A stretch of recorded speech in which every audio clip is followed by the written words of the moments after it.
Nah, khusus yang mazid satu huruf ada beberapa pola. Ada polanya af'ala dengan menambah alif di awal af'ala, ada polanya fa'ala dengan mendobolkan atau mentasdidkan, memudaafkan huruf yang di tengah, ain fi'il namanya. Jadi ada af'ala, ada fa'ala. Maknanya ya artinya sama, namanya ta'diyah, menjadikan dia ya, transitif yang sebelumnya intransitif. Misalnya begini, kata nazala itu mujarad dan itu intransitif namanya dan tidak butuh objek. Nazalal matar, hujan turun, ya sudah, subjek predikat selesai, hujan turun. Tapi bila ditambah satu huruf menjadi anzala atau nazala, maka itu dia sudah menjadi mutaaddi namanya, menurunkan, aktif. Kalau sudah menurunkan berarti ada subjek, ada objek. Mengurai rahasia Al-Quran melalui makna dan mabna.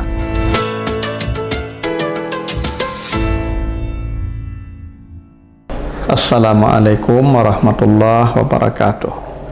Alhamdulillahi rabbil alamin. Assalatu wassalamu ala asrafil anbiya'i wal mursalin wa ala alihi wa ashabihi ajmain. Para pemirsa program Makna dan Mabna yang dimuliakan Allah, kembali kita lanjutkan bahasan kita tentang bangunan dan struktur kata dan kalimat di dalam Al-Quran, serta makna dan pesan di balik bangunan dan struktur kata dan kalimat di dalam ayat-ayatnya tersebut. Dalam ilmu saraf atau morfologi Arab, ada namanya fi'il mazid, kata kerja yang ditambah dari bentuk asalnya. Karena kata kerja itu dalam bahasa Arab ada namanya mujarrad, ada namanya mazid. Kalau mujarrad itu yang standar, yang belum mendapat tambahan apa-apa. Seperti kata jalasa, itu namanya mujarrad, 3 huruf, jim, lam, sin, 3 huruf, namanya mujarrad. Mujarrad itu belum mendapat penambahan apa-apa, ya masih standar, ya masih dalam bentuknya yang asli. Ada kata kerja itu namanya mazid, yang sudah ditambah dari bentuk aslinya 3 huruf, ada yang ditambah 1, namanya mazid biharfin, ya, ada yang ditambah 2, namanya mazid biharfain, dan ada yang ditambah 3, ya mazid ya bi salasati ahruf, 3 huruf. Bahkan ada juga yang disebut rubai namanya, yang 4 huruf. Nah, khusus yang mazid 1 huruf ada beberapa pola. Ada polanya af'ala dengan menambah alif di awal af'ala, ada polanya fa'ala dengan mendobolkan atau mentasdidkan, memudaafkan huruf yang di tengah, ain fi'il namanya. Jadi ada af'ala, ada fa'ala. Maknanya ya artinya sama, namanya ta'diyah, menjadikan dia ya, transitif yang sebelumnya intransitif. Misalnya begini, kata nazala itu mujarad dan itu intransitif namanya dan tidak butuh objek.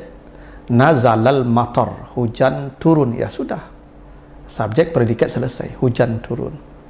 Tapi bila ditambah 1 huruf menjadi anzala atau nazala, maka itu dia sudah menjadi mutaaddi namanya, menurunkan, aktif. Kalau sudah menurunkan berarti ada subjek, ada objek. Siapa yang menurunkan? Apa yang diturunkan? Itu kaidah bahasa begitu. Jadi bila ditambah 1 huruf, ya, dan 1 huruf itu ada beberapa pola, 2 di antaranya itu polanya af'ala atau fa'ala. Artinya sama, menurunkan. Ya, kalau anzala menurunkan, nazala juga menurunkan. Cuman secara semantik itu berbeda. Kalau anzala itu turunnya sekaligus, ya, anzala sekaligus. Makanya inna anzalnahu fi lailatul qadar, itu turunnya sekaligus di malam qadar. Tapi kalau nazzala turunnya bertahap. Nah, itu makanya kalau Al-Qur'an turun sebagai peringatan itu bertahap, ya. Inna nahnu nazzalna dzikra. Jadi ketika Al-Quran jadi peringatan, nazzalna, bukan anzalna, nazzalna az-zikra. Karena dia turunnya bertahap dan sedikit-sedikit, lama.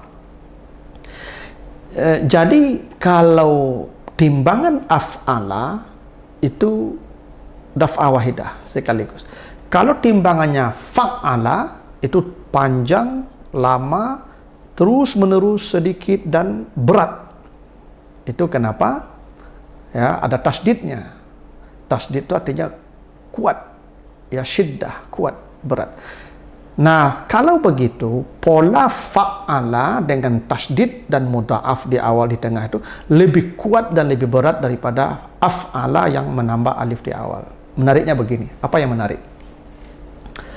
Ketika Allah berwasiat persoalan harta, ketika Allah berwasiat masalah harta, agar harta dibagi sesuai aturan Allah, maka kata wasiat masalah harta diungkapkan dengan pola mazid satu huruf dengan menambah alif di awal. Coba perhatikan surah An-Nisa ayat yang ke-11. An-Nisa ayat 11. Yusikumullah fi auladikum lidzakari mislu hazil unsayain, dan seterusnya. Allah berwasiat agar kalau ada yang mati, maka bagian anak laki-laki satu orang setara dua orang perempuan, dan seterusnya. Ketika Allah bicara tentang pembagian harta, maka wasiat Allah dalam bentuk mazid satu huruf, penambahan alif di awal, ausa yusi. Jadi yusi itu fi'il mudhari daripada ausa. Itu artinya apa? Wasiat Allah masalah harta itu tidak terlalu, ya, keras, tidak terlalu berat, karena kalimatnya ausa. Tapi coba perhatikan, ketika Allah bicara tentang wasiat masalah agama, ini bukan harta, ini agama wasiatnya. Coba perhatikan surat Al-Baqarah 132. Al-Baqarah 132. Wa wassa biha Ibrahim bani wa Ya'qub ya bani ya inallaha astafa lakumuddin fala tamutunna illa wa antum muslimun. Jadi ketika Nabi Ibrahim dan Nabi Ya'qub berwasiat kepada anak-anaknya agar selalu dalam Islam, jangan mati kecuali dalam status muslim. Dan ini wasiatnya masalah agama.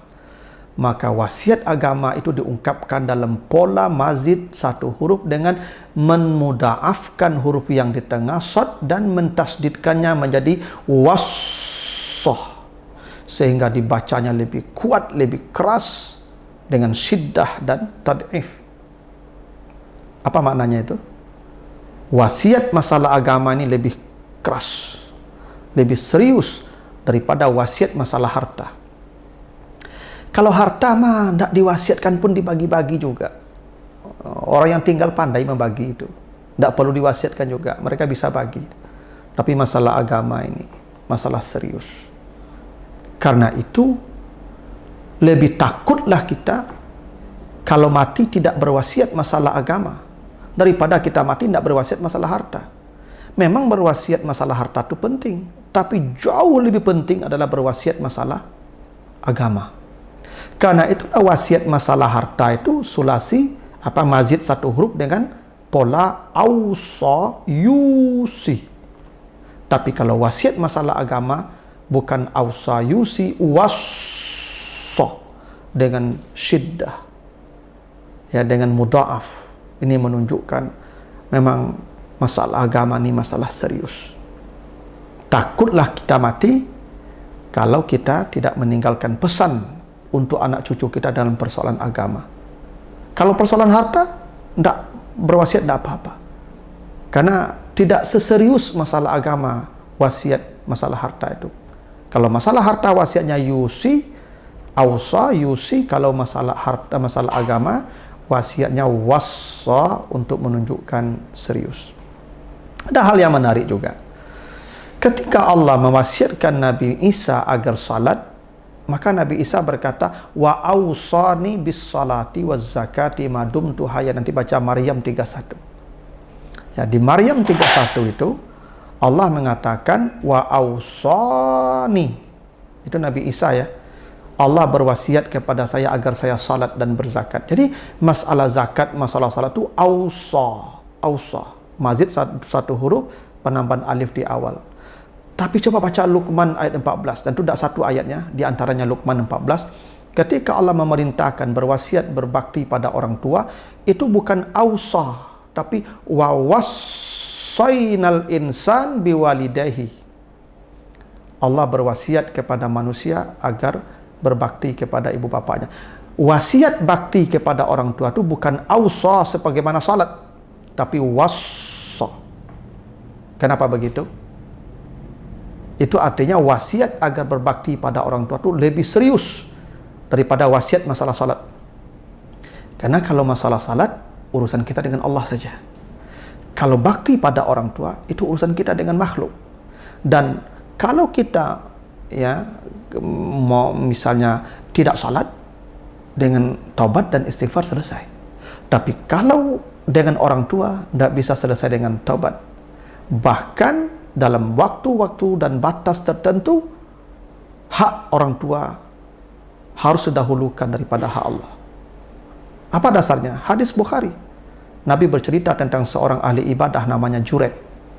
Juret yang lebih memilih salat ketimbang seruan ibunya, sehingga ibunya kemudian merasa berkecil hati terhadap perilaku anaknya. Padahal Juret sedang salat dan ibunya tidak tahu kalau dia salat. Ketika ibunya memanggil, dia berkata dalam hati, salatku atau ibuku, salatku atau ibuku. Dia memilih salatnya. Dia abaikan panggilan ibunya. Maka Juret hidupnya hampir celaka kalaulah tidak ditolong oleh seorang bayi atas izin Allah. Kenapa? Karena hak makhluk dalam batas tertentu kadang lebih utama untuk dipenuhi daripada hak Allah. Itulah kenapa salat itu haknya Allah. Ausani bis salah. Dengan mazid satu huruf tambah alif. Sementara hak orang tua itu wassainal insan biwaliday, bukan ausa, wassa dengan tasdid dan mudha'af. Ini menunjukkan betapa seriusnya urusan dengan orang tua, bahkan lebih serius daripada urusan kita ibadah kepada Allah. Begitu rahasianya. Mudah-mudahan ada manfaatnya. Lebih kurang mohon maaf. Assalamualaikum warahmatullahi wabarakatuh.